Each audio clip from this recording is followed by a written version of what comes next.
गांव के बाहर एक पुराना आम का बाग था। दिन में वहां बच्चों की आवाज गूंजती थी, लेकिन रात होते ही वहां सन्नाटा ऐसा फैल जाता था जैसे हवा भी रुक गई हो। गांव के लोग कहते थे, रात 12 बजे के बाद उस बाग में मत जाना। लेकिन कबीर और उसके 4 दोस्त, रोहन, अमन, दीप और साहिल, इन बातों पर हंसते थे।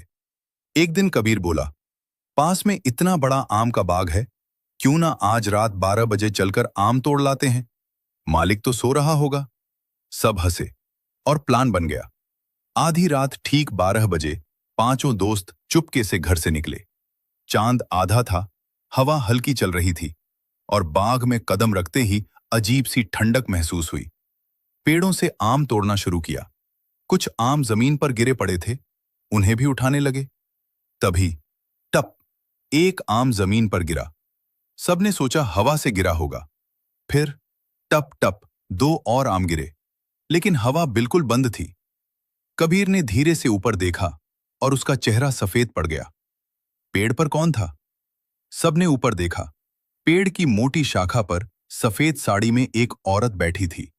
उसके बाल बिखरे हुए थे, हवा न होने के बावजूद उड़ रहे थे। उसकी आंखें लाल और चेहरा अजीब तरह से मुस्कुरा रहा था। धीरे से उसकी आवाज आई, तुम लोग मेरे आम क्यों ले रहे हो? साहिल के हाथ से आम गिर गया। रोहन पीछे हटने लगा, लेकिन दीप वहीं जम गया। उसे कुछ याद आ गया था। छुपा हुआ सच। दीप ने कांपती आवाज में कहा, कई साल पहले इसी बाग में एक लड़की ने पेड़ से फांसी लगा ली थी। कहते हैं वो यहीं भटकती है।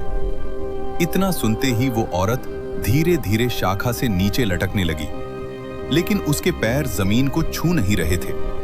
उसकी गर्दन हल्की टेढ़ी थी और आंखें सीधे कबीर को घूर रही थीं। मैंने कहा था, रात में मत आना, भागो। अचानक पेड़ों के सारे आम एक साथ गिरने लगे। चारों तरफ आवाज गूंजने लगी। दोस्त भागने लगे, लेकिन कबीर पीछे रह गया। किसी ने उसका नाम पुकारा, कबीर। आवाज उसके कान के बिल्कुल पास से आई। उसने मुड़कर देखा। वो औरत उसके ठीक पीछे खड़ी थी। उसकी लाल आंखें अब और पास थीं, और उसने धीरे से कहा, अब तुम यही रहोगे? अगली सुबह सुबह गांव वालों ने बाग के बाहर 4 लड़कों को बेहोश पाया। कबीर नहीं मिला।